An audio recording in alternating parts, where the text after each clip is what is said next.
when a curvy bride finds her wedding gown deliberately torn on the eve of her ceremony.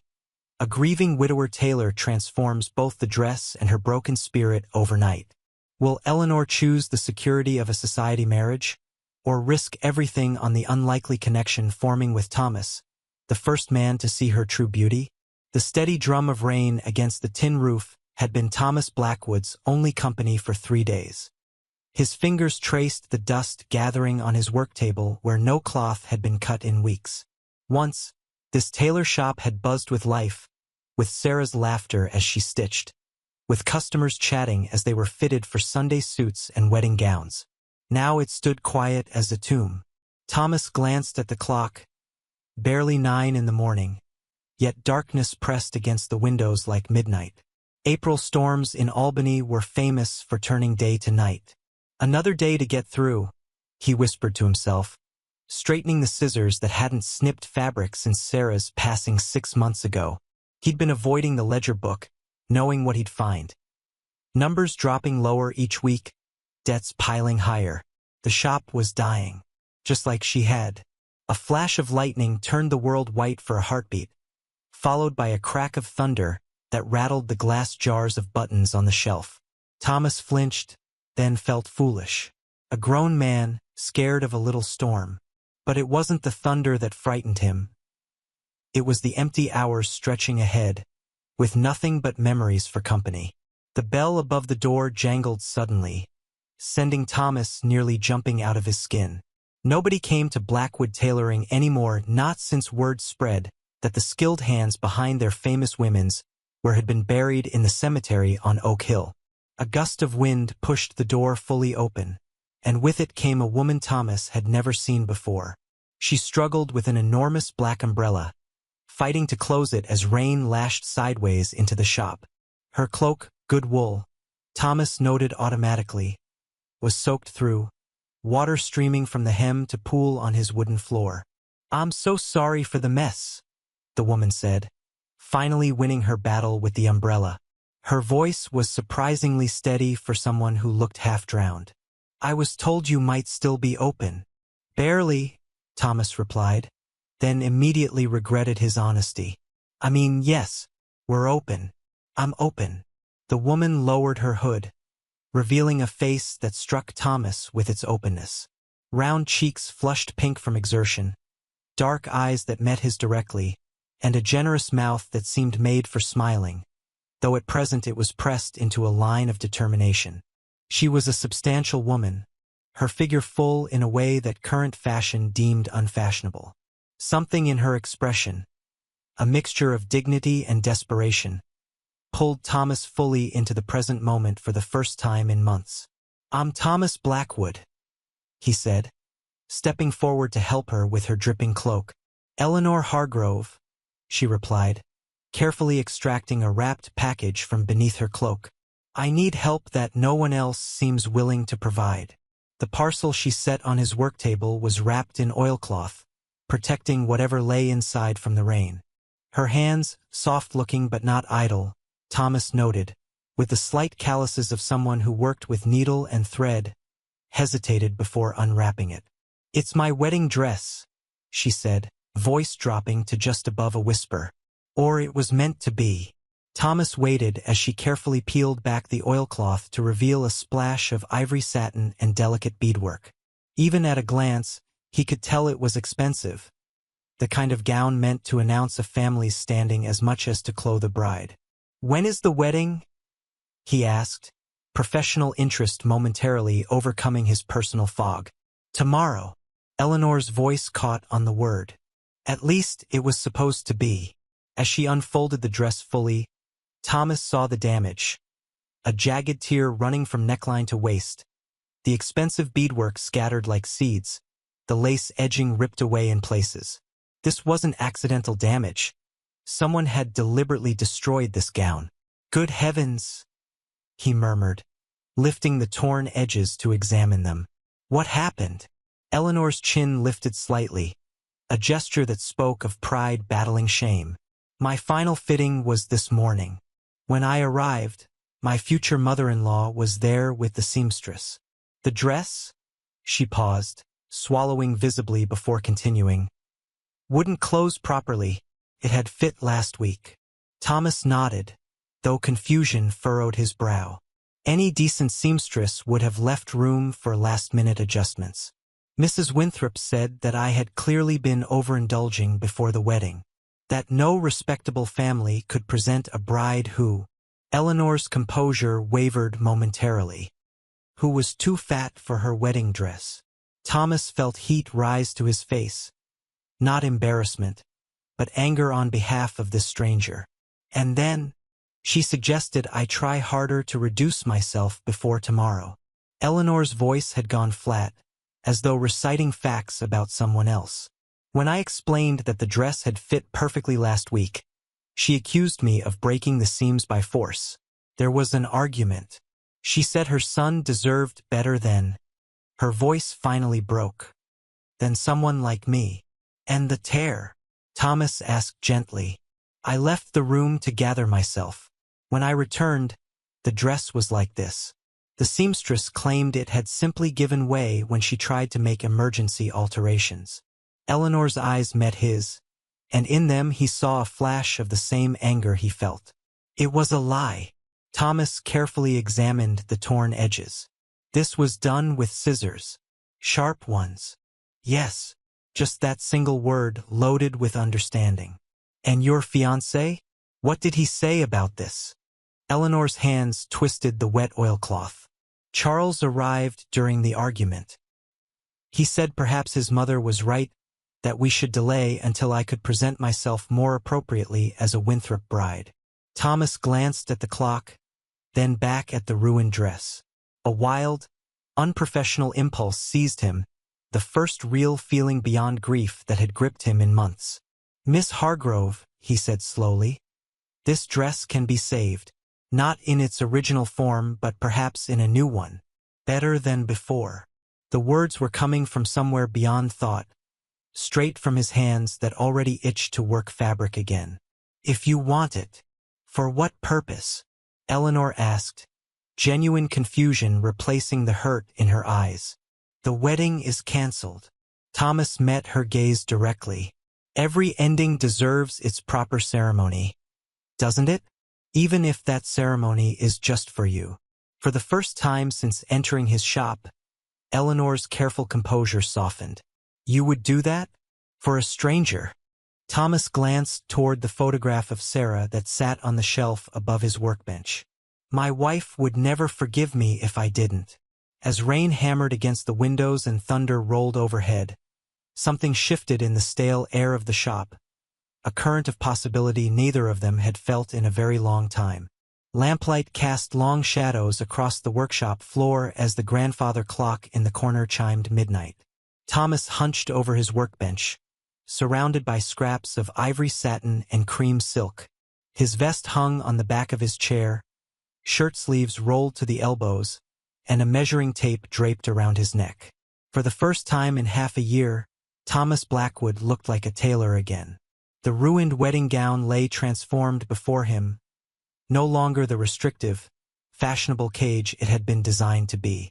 With each stitch, Thomas had found himself channeling Sarah's vision rather than following convention. Where the original dress had attempted to minimize Eleanor's curves, his alterations celebrated them. What do you think, old girl? He asked the empty shop, half expecting Sarah's ghost to answer. Too bold for Albany society? The dress wouldn't be recognized as the same garment. He had split the skirt and inserted panels of the cream silk Sarah had purchased for her final project, the one she'd never lived to complete. The bodice had been entirely reconstructed, the cruel pinching at the waist replaced with a cut that would follow Eleanor's natural shape. Thomas rubbed his eyes, burning from hours of detailed work. He hadn't labored with such focus since before Sarah fell ill. It felt both foreign and familiar, like returning to a childhood home after decades away. A soft knock at the shop door pulled him from his thoughts. Through the glass, he could see Eleanor's distorted figure, sheltered from the continuing rain by the shop's narrow awning. Miss Hargrove. Thomas hurried to unlock the door. It's the middle of the night. Eleanor stepped inside, her hair hastily pinned, her cloak thrown over what appeared to be a nightdress and robe. "I couldn't sleep," she admitted. "I kept thinking about what you said, about a proper ceremony for endings."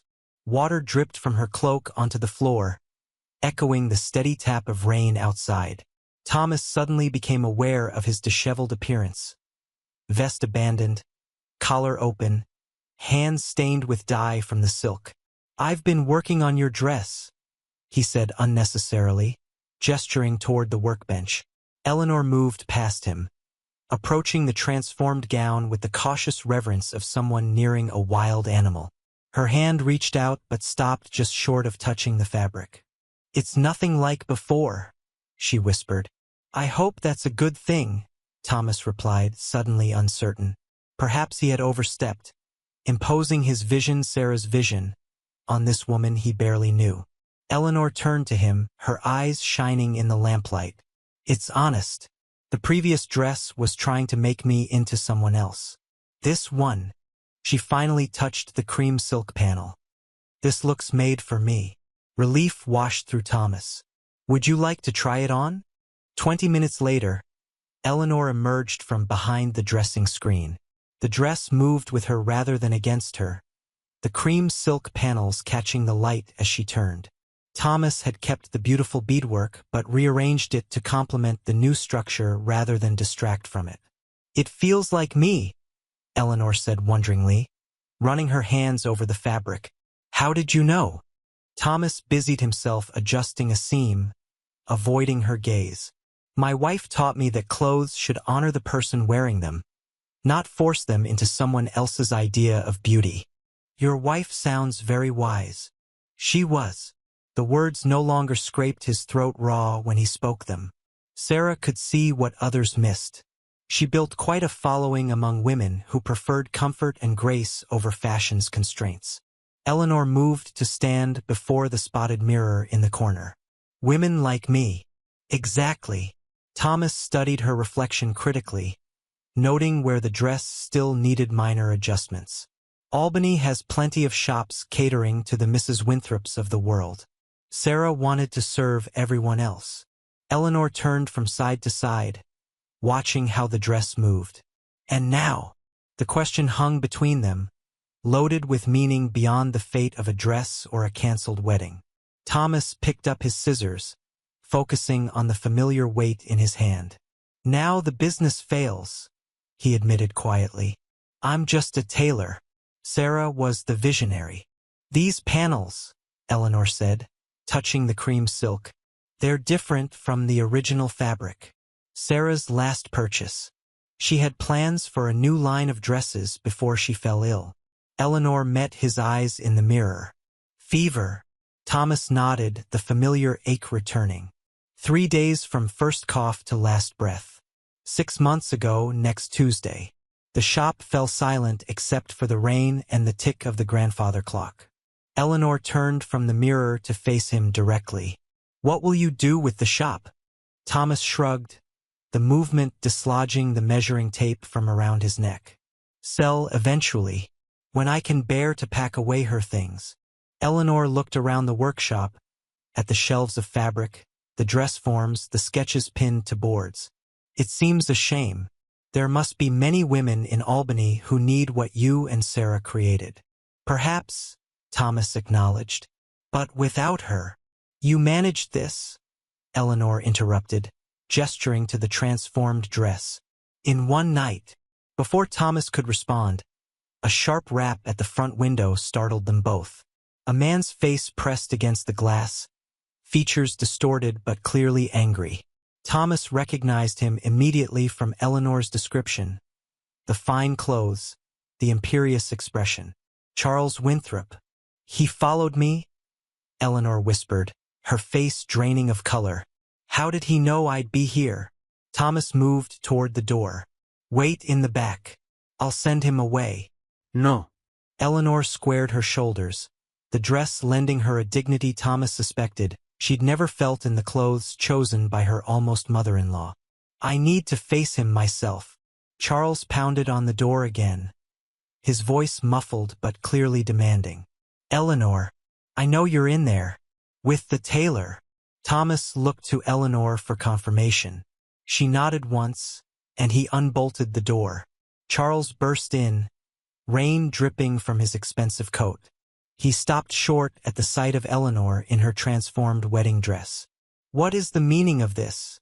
he demanded, looking between Eleanor and Thomas. "Mrs. Finch saw you leaving your boarding house at an indecent hour. To visit a man's shop? Alone?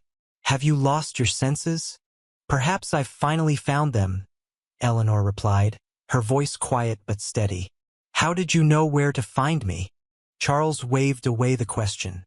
"This is a small town. Word spreads when you parade your shame through the streets. My mother was right about you, no sense of propriety." Thomas stepped forward. "Mr. Winthrop, I suggest you moderate your tone in my establishment." Charles barely spared him a glance. "Stay out of this, Taylor. This is between me and my fiancé." "Former fiancé," Eleanor corrected.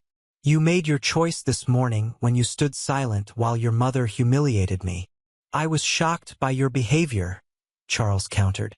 "Making a scene, accusing mother of damaging your dress."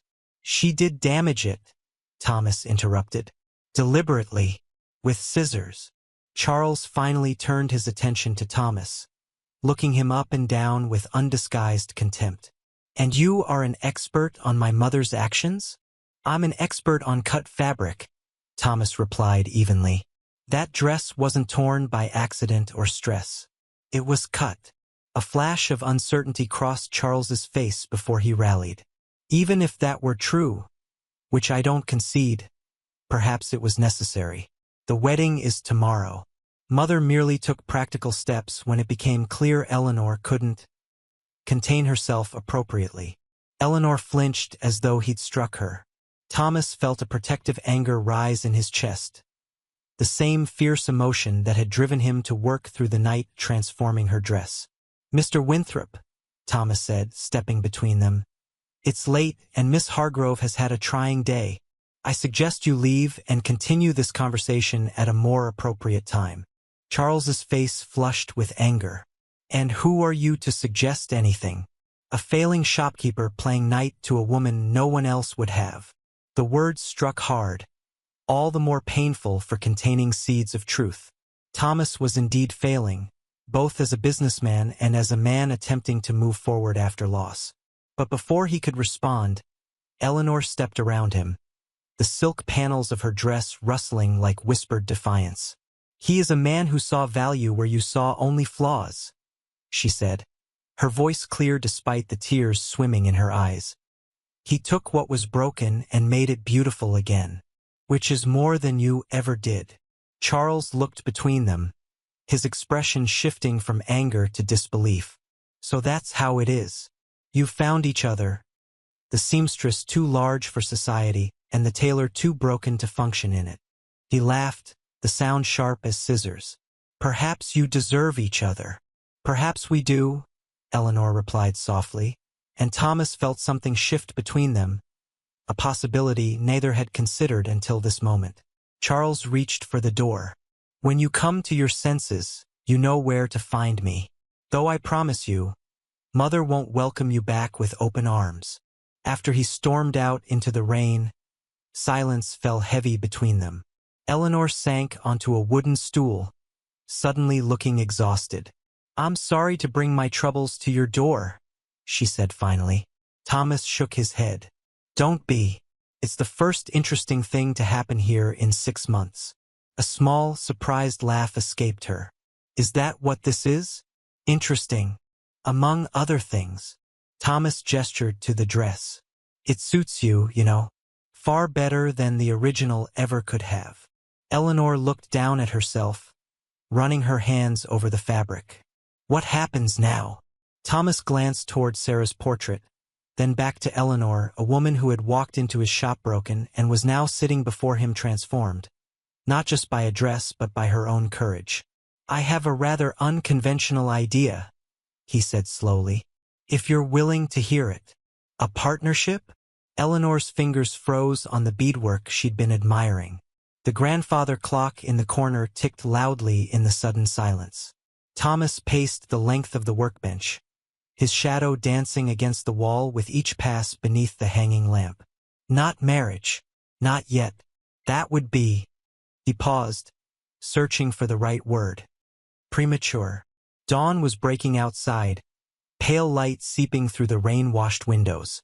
Neither had slept, yet both felt strangely alert, as if the night's events had awakened something long dormant. A business partnership, Thomas clarified, stopping before Sarah's portrait. I have the skills of a tailor but not her eye for design. You clearly understand what women like yourself need, clothes that celebrate rather than constrain. Eleanor smoothed her hands over the transformed wedding dress. You're suggesting I stay in Albany? After everything that happened yesterday. Especially after everything that happened yesterday. Thomas turned to face her. What better reply to those who judged you than success?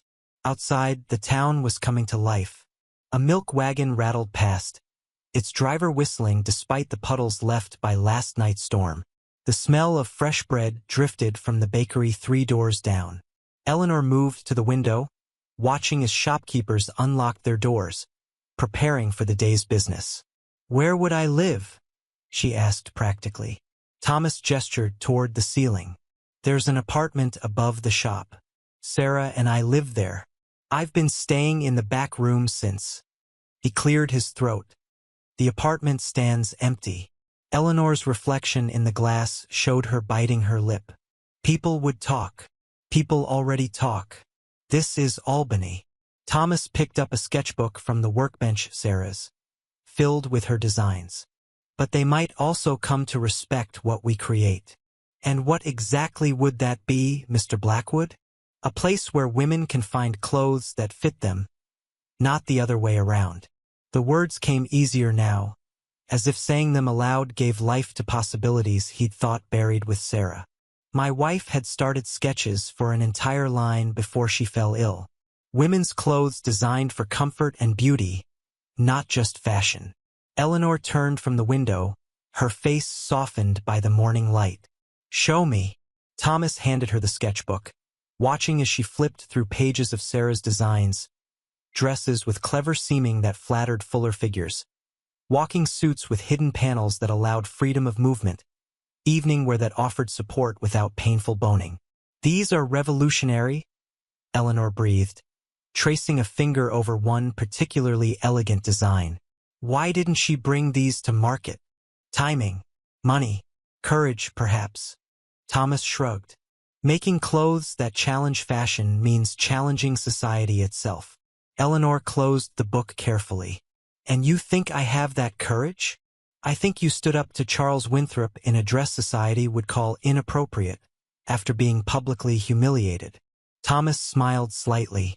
Yes, I believe you have courage to spare. A knock at the shop door interrupted them. Thomas quickly moved to answer it, expecting perhaps an early customer or even Charles returning for another confrontation. Instead, a distinguished older gentleman stood on the threshold, his expensive suit and polished walking stick marking him as someone of importance. Thomas recognized him immediately. Judge Henry Thornton, the most respected legal mind in Albany. Mr. Blackwood, the judge said, nodding politely. I hope I'm not interrupting so early in the day. Thomas stepped back, gesturing the judge inside. Not at all, Your Honor. How may I help you? Judge Thornton entered, removing his hat. His gaze immediately fell on Eleanor in her wedding dress, and his eyebrows lifted slightly. Miss Hargrove, is it not? He asked. I believe we met at the Hendersons' Christmas gathering. Eleanor dipped into a small curtsy, clearly surprised to be recognized. Yes, Your Honor. You have an excellent memory. I remember interesting people, Miss Hargrove. Your conversation about women's education was most enlightening. The judge turned back to Thomas. I've come about a waistcoat, Mr. Blackwood. My daughter's wedding is next month, and I find myself in need of something special for the occasion. Thomas straightened his rumpled shirt, suddenly aware of his disheveled appearance after the sleepless night. I'd be honored to help, Your Honor. though I should mention that my specialty has always been the cutting and construction. My late wife was the designer. So I've heard. Judge Thornton's shrewd gaze moved between Thomas and Eleanor. I've also heard other things this morning. Albany rises early, and gossip travels faster than the milk wagon. Eleanor's cheeks flushed. Thomas stepped protectively toward her. Whatever you've heard is none of my concern, the judge interrupted, raising a hand, except as it pertains to my waistcoat. You see, my daughter Amelia is to marry into the Vanderhouten family. Mrs. Vanderhouten is a particular friend of Mrs. Winthrop. The tension in the room could have been cut with fabric shears. Eleanor's fingers twisted in the silk of her dress. I see, Thomas said carefully. Perhaps another tailor might better serve your needs, then. On the contrary, Judge Thornton smiled, revealing a surprisingly mischievous expression for a man of his position. I find myself curious about this establishment that has Mrs. Winthrop in such a state before breakfast. Eleanor made a small, surprised sound. Thomas blinked in confusion. I don't understand, he admitted. No. The judge removed his gloves deliberately. Let me be clear, then. I was having my morning coffee at Milligan's when Mrs. Winthrop came rushing in, telling anyone who would listen about the scandalous behavior of her son's former fiancé and a certain widowed tailor. Eleanor's face had gone from flush to pale. Judge Thornton, I can explain. There's no need, my dear. The judge's voice was kind. Mrs. Winthrop has never approved of my Amelia either. Too bookish, she says. Not concerned enough with society's rules. He moved to the workbench, examining the dress patterns laid out there. My daughter is built much like you, Miss Hargrove. Finding a dress that flatters rather than flattens her has been challenging. Thomas glanced at Eleanor, who looked as confused as he felt. Are you suggesting that perhaps this business partnership I overheard you discussing might begin with a commission for the daughter of an old judge who cares more for his child's happiness than society's narrow views? Judge Thornton smiled again. Indeed I am. Eleanor stepped forward, her natural dignity enhanced by the transformed wedding dress. You would trust your daughter's wedding attire to us? After what you've heard. I trust what I see before me. The judge gestured to her dress. That is clearly not the work of someone who adheres blindly to fashion's dictates. And it is all the more beautiful for it. He turned to Thomas. As for you, Mr. Blackwood, your wife's reputation for excellence was well known. If you've maintained her standards while finding your own vision, I believe my daughter will be well served. Thomas felt something shift inside him, a wall crumbling, letting in light that had been blocked since Sarah's death. Thank you for your confidence, Your Honor. Don't thank me yet. Judge Thornton reached for the door. My Amelia has quite definite ideas about what she wants. She'll be here at noon to discuss them. He paused, his expression growing serious. I should warn you both. This commission will not endear you to certain elements of Albany society. Eleanor lifted her chin. We're already out of favor with Mrs. Winthrop. How much worse could it get? The judge chuckled.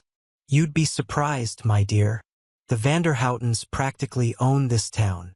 He settled his hat back on his head. But they don't own me, or my daughter. See that you make her something worthy of her spirit. After he departed, Thomas and Eleanor stood in stunned silence.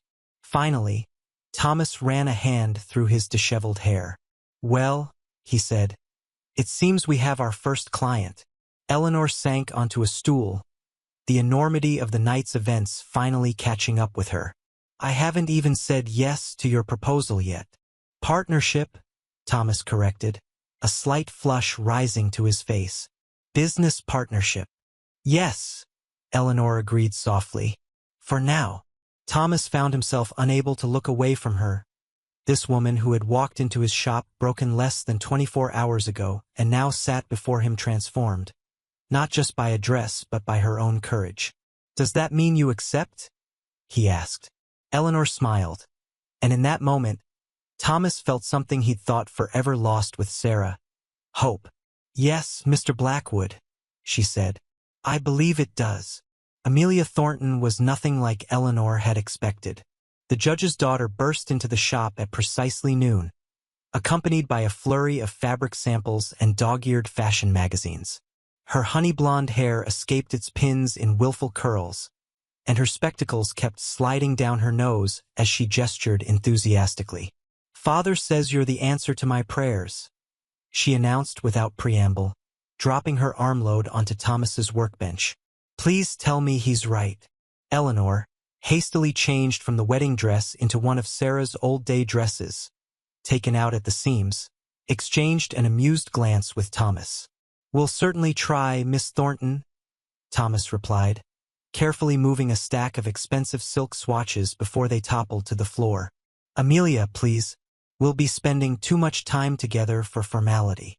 She turned to Eleanor, studying her with frank curiosity. "You're Eleanor Hargrove, aren't you? The one who was supposed to marry Charles Winthrop today?" Eleanor stiffened. "Yes, though I'm surprised you'd know that. Everyone knows everything in this town." Amelia waved dismissively. "Especially things involving the Winthrops. Charles courted me before you, you know. For all of 2 weeks before his mother decided I was too outspoken." She adjusted her spectacles, sizing up Eleanor with newfound respect. "You must have something special to have lasted 3 months under Margaret Winthrop's scrutiny." Thomas cleared his throat. "Perhaps we should discuss your wedding attire, Miss Amelia." "Yes."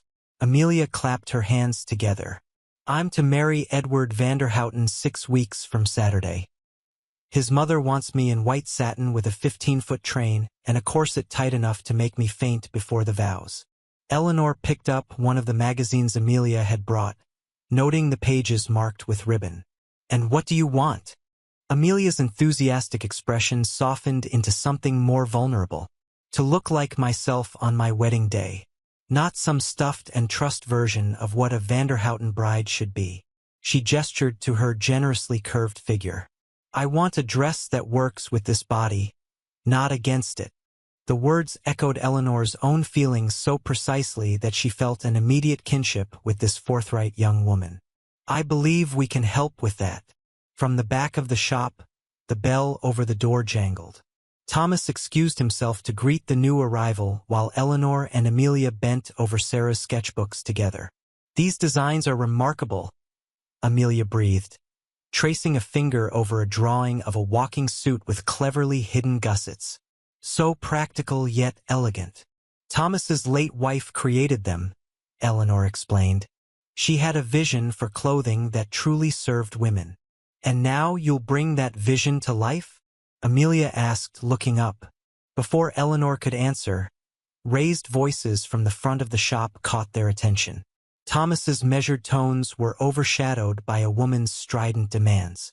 "I will not be turned away," the voice insisted. "I have business with Miss Hargrove." Eleanor felt her stomach clench. She recognized that voice all too well. Margaret Winthrop, Charles's mother and the architect of yesterday's humiliation. "Stay here," she told Amelia, squeezing the younger woman's hand briefly before moving toward the front of the shop. Mrs. Winthrop stood just inside the doorway, her expensive visiting dress immaculate, her face set in lines of righteous indignation. Thomas stood between her and the workroom, his stance protective but uncertain. "Mrs. Winthrop," Eleanor said, stepping into view. "This is unexpected." The older woman's gaze swept over Eleanor dismissively. "Indeed, as was hearing that you spent the night in this establishment. With this man." Her voice dripped with insinuation. Eleanor felt heat rise to her face, not from shame but from anger. "My whereabouts are no longer your concern." "They most certainly are when they affect my son." Mrs. Winthrop drew herself up. "Charles is devastated. The guests have been informed, the church notified, the reception canceled. All because of your hysterics over a simple dress alteration." Thomas's hands clenched at his sides. "There was nothing simple about what you did to Miss Hargrove's gown." Mrs. Winthrop barely spared him a glance. "I did nothing that wasn't necessary. A Winthrop bride must present a certain image." Eleanor simply wasn't willing to make the required sacrifices. Sacrifices? Eleanor repeated incredulously. You wanted me to starve myself to fit your idea of acceptable. I wanted you to show the proper commitment to joining our family. Mrs. Winthrop's voice softened to something almost maternal, though her eyes remained hard. Charles is still willing to proceed with the wedding, Eleanor. He's a forgiving man, but you must apologize publicly. And of course, her gaze flicked deliberately to Thomas. End whatever arrangement you've begun here. From the doorway to the workroom, Amelia's voice rang out. Is this how the Winthrops treat their prospective brides, Mrs. Winthrop? How fascinating. Mrs. Winthrop whirled around, her face registering shock as she recognized the judge's daughter. Amelia Thornton, what are you doing here? Being fitted for my wedding gown, Amelia replied sweetly, adjusting her spectacles. Mr. Blackwood and Miss Hargrove are designing something special for my marriage to Edward Vanderhouten. The color drained from Mrs. Winthrop's face. The Vanderhoutens were one of Albany's oldest and wealthiest families, far above even the Winthrops in social standing. Surely Helena Vanderhouten doesn't approve of this establishment, she managed finally. My future mother-in-law understands that my father's wishes take precedence in matters regarding my wedding, Amelia replied, the steel beneath her cheerful demeanor becoming evident. And father believes in supporting businesses that value quality and integrity over other considerations. The implied criticism hung in the air. Mrs. Winthrop's mouth worked soundlessly for a moment before she found her voice again. I see conspiracy at every turn, she hissed, looking between the three of them. Judge Thornton has never approved of how we conduct our affairs. Perhaps because you conduct them with scissors rather than honesty, Thomas suggested mildly. Mrs. Winthrop's face flushed an alarming shade of red. You'll regret this, all of you. Charles was offering Eleanor a chance at redemption. A life of comfort and social standing. At what cost? Eleanor asked quietly. My dignity? My health? My sense of self? Sacrifices, Mrs. Winthrop repeated firmly, which every woman must make. Not every woman, Amelia interrupted, moving to stand beside Eleanor. Not anymore. Mrs. Winthrop's lips pressed into a thin line. This isn't over, she warned, turning toward the door. Charles will not be pleased to hear of this alliance. After she departed, Eleanor let out a breath she hadn't realized she was holding. Thomas touched her elbow lightly, concern evident in his expression. Are you all right? He asked softly. Before she could answer, Amelia clapped her hands together. That was magnificent. I've waited years to see Margaret Winthrop speechless. Despite the tension of the confrontation, Eleanor found herself laughing. I suspect we haven't heard the last from her. Undoubtedly, Amelia agreed cheerfully. But now you've got a Thornton and a Vanderhouten to be in your corner. That counts for something in this town. Thomas ran a hand through his hair, looking dazed by the morning's events. It seems our partnership has generated more excitement than I anticipated. Partnership? Amelia's eyes widened with interest behind her spectacles. So the rumors are true. You're reopening the shop together. Eleanor and Thomas exchanged a glance loaded with unspoken questions. We're exploring the possibility, Eleanor said carefully. Amelia beamed. Wonderful. Albany desperately needs an establishment that caters to women like us. She gestured to her own curvaceous figure. Too many dressmakers try to squeeze us into shapes we weren't meant to inhabit. The young woman's enthusiasm was infectious. For the first time since walking into Thomas's shop yesterday with her ruined wedding dress, Eleanor felt a sense of purpose blooming inside her, something beyond hurt and humiliation. We should get back to your wedding dress, she suggested, guiding Amelia back toward the workroom. I have some ideas based on Sarah's designs that might suit you perfectly. As they bent over the sketches again, Eleanor caught Thomas watching her from across the room. His expression, a mixture of admiration and something deeper she couldn't quite name, sent a warmth spreading through her chest. Mrs. Winthrop's visit had been meant to shame and reclaim her. Instead, it had only strengthened Eleanor's resolve. The dress she wore might be hastily altered, the shop not yet formally hers to claim as a partner, her heart still tender from yesterday's rejection. But in this moment, surrounded by beautiful fabrics and endless possibilities, Eleanor Hargrove felt more herself than she had in all the months of her engagement. Across the room, Thomas turned back to his cutting table, a smile playing at the corners of his mouth as he listened to the animated conversation between the women. For the first time since Sarah's death, the shop felt alive again, filled with purpose, laughter, and the whisper of fabric waiting to be transformed.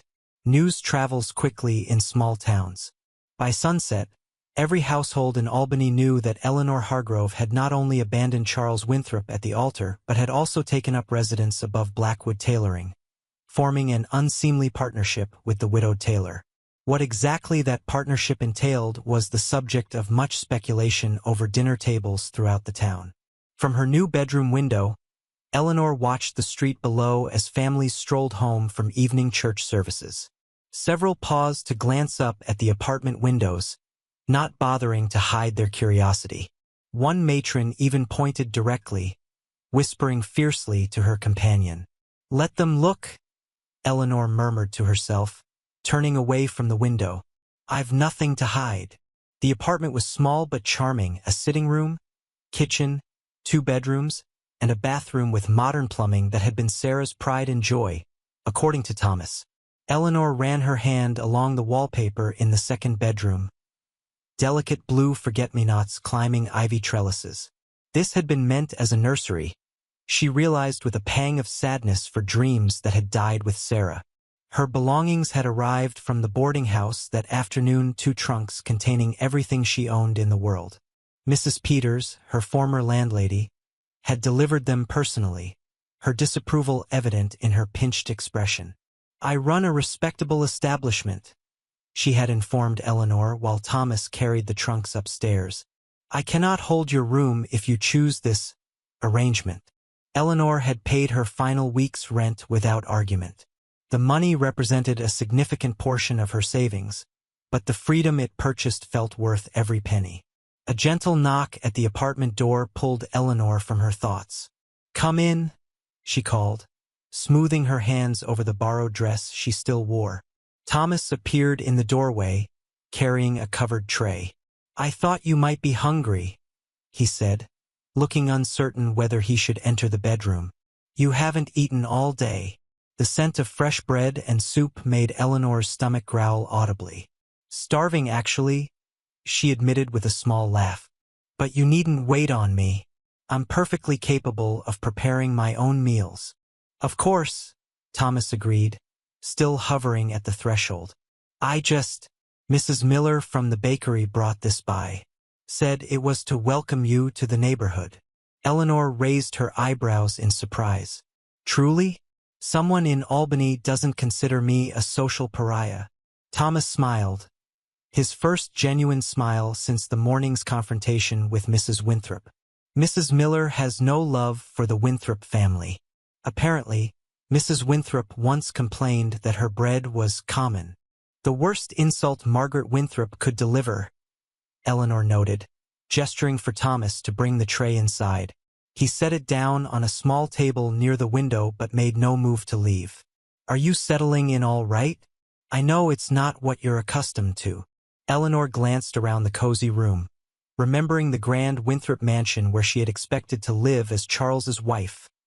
Its marble fireplaces, crystal chandeliers, and servants waiting silently in every corner. The apartment above the shop was humble by comparison, but something about it felt instantly like home. "It's perfect," she said honestly, "though I'll need to make some changes if I'm to stay long-term." "Of course," Thomas agreed quickly. "Whatever you need." A moment of awkward silence fell between them. So much had happened in the 24 hours since Eleanor had first entered his shop that neither quite knew how to proceed. "Miss Thornton's wedding dress," Eleanor said finally. We should discuss our approach.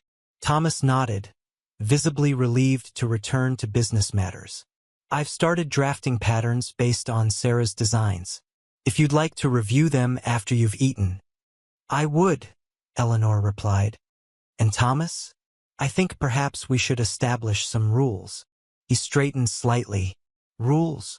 For our partnership, she clarified. To avoid misunderstandings. Ah. Thomas's face revealed nothing, though something flickered briefly in his eyes. Yes, that would be wise. Rule 1? Eleanor began, surprising herself with her boldness. We must be honest with each other, always. No hiding difficulties or concerns out of politeness. Agreed. Thomas inclined his head. Rule 2. Equal say in business decisions, even though you're new to tailoring.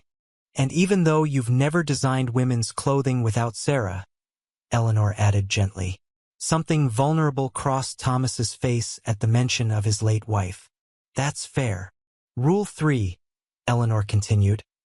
We must present a united front to the town, regardless of private disagreements, especially when facing the Winthrops.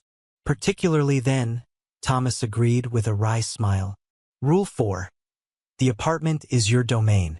I'll remain in my quarters behind the shop. Eleanor studied him, this man who had transformed her life in a single day. His shirt was rumpled from a long day's work, his hair slightly disheveled from running his hands through it whenever he concentrated. There was something undeniably appealing about his steady presence, his quiet competence. Rule 5, she said more softly. We acknowledge that this arrangement is unusual. People will talk. We must be prepared for that. Thomas met her gaze directly. Let them talk. What matters is the work we do. A knock from downstairs interrupted them. Someone at the shop door despite the late hour. Thomas excused himself to investigate while Eleanor turned her attention to Mrs. Miller's soup, suddenly ravenous. She could hear voices from the shop below. Thomas first, then a man whose tone seemed urgent. Curiosity drew her to the apartment door, where she could better hear the conversation. You must understand my position, the man was saying. Mrs. Winthrop is a significant investor in the bank. Her husband sits on our board. I understand perfectly, Mr. Harrison, Thomas replied evenly. But my lease is paid through December. You cannot simply terminate it. Eleanor's stomach clenched. She abandoned her soup and moved quietly down the stairs. The bank manager, a nervous man with thinning hair and spectacles, was clutching his hat in both hands. Under normal circumstances, I would agree. But these are not normal circumstances, Mr. Blackwood. Mrs. Winthrop has made it clear that your situation violates moral clauses in your agreement. What moral clauses? Thomas demanded. I've run this shop honestly for 15 years. Mr. Harrison's eyes darted to the staircase where Eleanor now stood. The presence of an unmarried woman in your residence changes matters. Miss Hargrove is my business partner, Thomas said firmly. Nothing improper has occurred. Be that as it may, the banker continued. Mrs. Winthrop has considerable influence. If you could perhaps reconsider this arrangement. Eleanor stepped fully into the shop. You mean if I leave, the lease would no longer be in jeopardy? Both men turned to her. Mr. Harrison had the grace to look embarrassed, faces pinched with disapproval. They hadn't been invited, yet here they were, determined to cast shadows on the sunlight of this day. We need to leave now, Charles's mother announced to the curious onlookers, as if she were directing a play rather than interrupting a wedding. I refuse to witness this mockery. But instead of the murmurs of agreement she clearly expected, Judge Thornton rose to his feet, his authoritative voice filling the church. The only mockery here, Mrs. Winthrop, is your attempt to diminish a beautiful ceremony. Perhaps you should examine why the happiness of others causes you such distress. Charles's face reddened. My mother merely wishes to uphold standards of propriety. A wedding mere days after a broken engagement. A broken engagement your family orchestrated. Judge Thornton interrupted, stepping into the aisle. Through methods that were far from proper. The women at the back of the church had stopped whispering, their attention now fixed on this unexpected drama. Eleanor felt Thomas's arm tighten around her waist, steadying her. "I believe," Thomas said, his voice quiet but firm, "that you are interrupting our wedding day. Whatever grievances you believe you have can be addressed elsewhere." Eleanor found her voice. "Charles, you made your choice. You decided I wasn't worth standing up for. That's a freedom you had. But I also have freedom. To find someone who sees my worth without conditions." Mrs. Winthrop's lips thinned to a bloodless line. "You'll regret this hasty decision, Eleanor. When the novelty wears off and you're trapped with a failing business and a man still mourning his dead wife." The words were aimed to wound, but Eleanor felt only pity for the woman whose world was so small, so rigid. "The difference between Thomas and your son," Eleanor replied calmly, "is that Thomas sees people as they are, not as decorations for his ambition or reflections of his status." She turned to her new husband. "Shall we go home?" As they walked down the aisle together, heads held high, Judge Thornton joined them at the church door. "That was well handled, Mrs. Blackwood," he said, the new name sending a thrill through Eleanor. "I've been looking for someone with your spirit to help my daughter. She's built like you and has been in tears for weeks about her wedding clothes." Eleanor's heart lifted. "We would be honored, Your Honor." The judge chuckled at the wordplay. "The first of many commissions, I expect. This town has too long catered to one type of figure while ignoring the rest. My Amelia will be delighted to meet you both." Outside the church, apple trees were dropping their blossoms, carpeting the path in white petals. "It's like walking through snow," Eleanor marveled, the simple beauty of the moment washing away the bitter taste of the Winthrop's intrusion. Thomas picked up a fallen blossom, tucking it behind Eleanor's ear. "Our first commission as husband and wife," he said, wonder in his voice. "The first stitch in a new pattern," Eleanor agreed, slipping her hand into his. They walked back to the shop, their shop now in comfortable silence. The sign painter would come tomorrow to add, and Hargrove, beneath, Blackwood Fine Tailoring. Eleanor had sketches waiting on the work table, ideas for dresses that would make women stand taller rather than disappear. As Thomas unlocked the shop door, the familiar bell jingled in welcome. Inside, Sarah's portrait seemed to smile down at them from above the workbench. "Do you think she approves?" Thomas asked, following Eleanor's gaze. Eleanor considered the question carefully. "I think she knows that love doesn't divide when shared. It multiplies." Thomas's eyes glistened. "When did you become so wise, Mrs. Blackwood?" "Perhaps," Eleanor said, reaching for his hand, "when someone showed me that what others call flaws can become the most beautiful details of all." The late afternoon sun streamed through the shop windows, catching the silver threads in Eleanor's dress and making them shimmer like scattered stars. Outside, Albany continued its daily bustle. Wagons rattling over cobblestones, children chasing hoops, women comparing the contents of their market baskets. But inside the small tailor shop, time seemed suspended in amber, holding this perfect moment between what had been and what might be. "Welcome home, Mrs. Blackwood," Thomas whispered, and in those 3 words was every promise Eleanor had ever wished to hear. "Hold still, Miss Amelia. I can't pin this hem with you bouncing about like a spring lamb." Eleanor tried to sound stern, but laughter bubbled beneath her words. Judge Thornton's daughter, a plump, pretty girl with her father's keen eyes, couldn't contain her excitement as she twirled in front of the 3-way mirror Eleanor had insisted they add to the shop.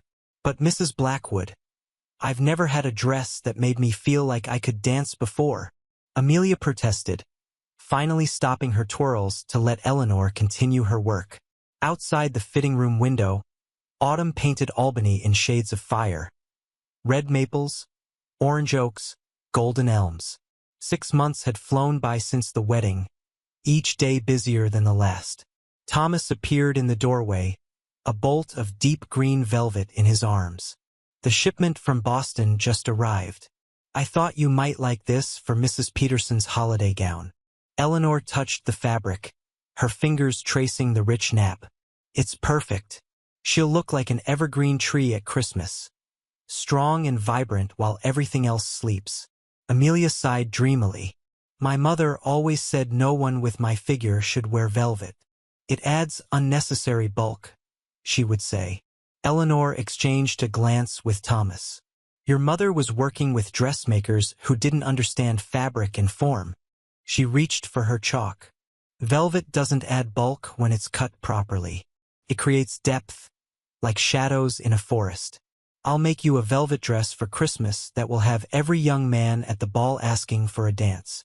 The bell above the shop door jangled. Thomas slipped away to greet the new customer while Eleanor finished pinning Amelia's wedding dress. A creation of cream satin with cleverly placed panels that celebrated the girl's curves instead of trying to disguise them. How many dresses is this now for your trousseau? Eleanor asked, placing the final pin. 12, Amelia said, her cheeks pink with pleasure. Father says I'm spoiled, but he's the one who keeps suggesting just one more every time we visit. Eleanor smiled, remembering Judge Thornton's words on her own wedding day. The first of many commissions. The judge had been true to his word, not only ordering countless garments for his daughter but sending a steady stream of clients to the shop. The ledger books that had been bleeding red now showed healthy black figures month after month. You can change now, Eleanor said, helping Amelia step carefully out of the pinned dress. I'll have this ready for your final fitting next week. In the main shop, Thomas was showing fabrics to Mrs. Miller, the banker's wife who had once snubbed Eleanor on the street but now pretended that had never happened. Amazing how success could suddenly make one visible to those who had looked through you before. Eleanor, dear, Mrs. Miller called sweetly, I was just telling your husband that I simply must have a new dress for the Harvest Festival. Something that will make Mrs. Winthrop positively green with envy. Eleanor bit back a smile. Charles had indeed married the Pembroke girl, a thin, nervous creature who jumped at her mother-in-law's every command. The wedding had been lavish but joyless, according to Albany's eager gossips. Eleanor had seen the bride only once since then, scurrying through the market with her shoulders hunched as if expecting a blow. I think we can manage that, Mrs. Miller, Eleanor replied, pulling out her sketchbook. I was thinking a rust-colored silk would complement your complexion beautifully. As the afternoon wore on, customers came and went. Women who had once whispered behind Eleanor's back now sought her advice on colors and cuts. The same townspeople who had witnessed her humiliation now pretended they had always supported her talents.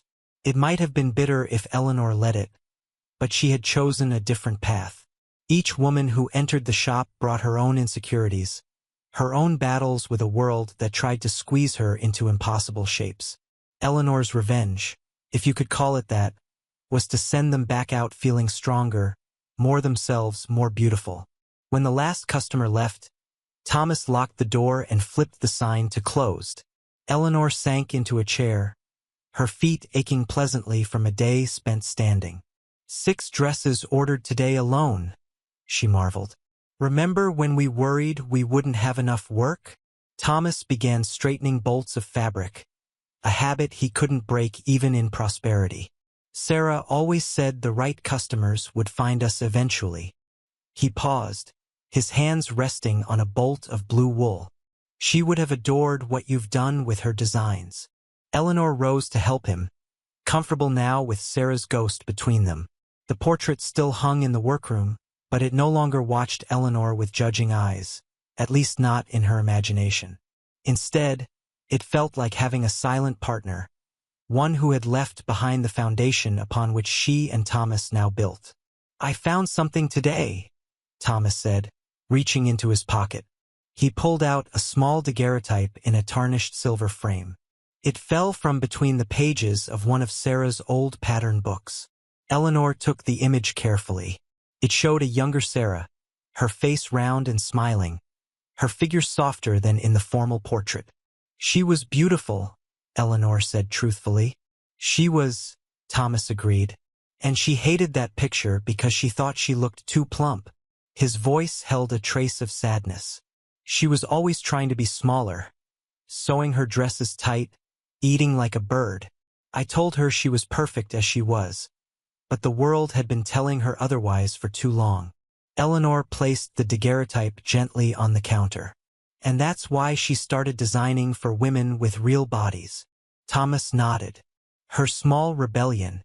She used to say, "If I can't accept myself, at least I can help other women feel beautiful." The autumn light slanted through the shop windows, turning dust motes to gold. Eleanor gathered her sketches, dozens of ideas for dresses that would never appear in the fashion plates from Paris but would make Albany's women stand a little taller. "What are you thinking?"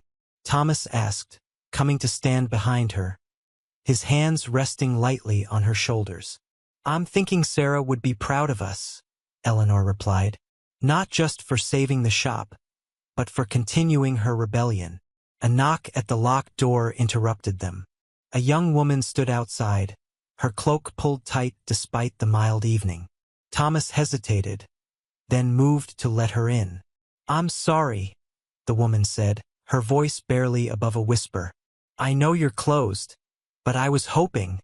She trailed off, her eyes darting nervously around the shop. "You were hoping we could help you?" Eleanor finished for her, recognizing the look. Hope mixed with embarrassment and a lifetime of being told you take up too much space.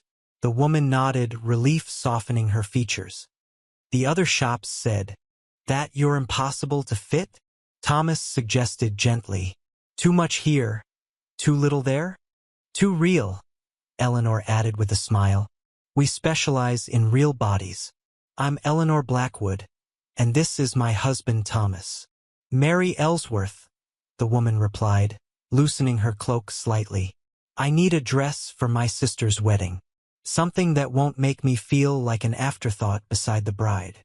As Eleanor led Mary to the fitting area, Thomas began lighting the lamps against the gathering dusk. Through the windows, they could see Albany settling into evening. Shopkeepers closing up, families heading home for supper, lamplighters making their rounds.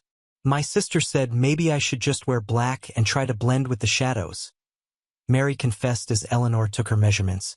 Eleanor shook her head. "The last thing you should do is disappear. What's your favorite color?" "Blue," Mary whispered.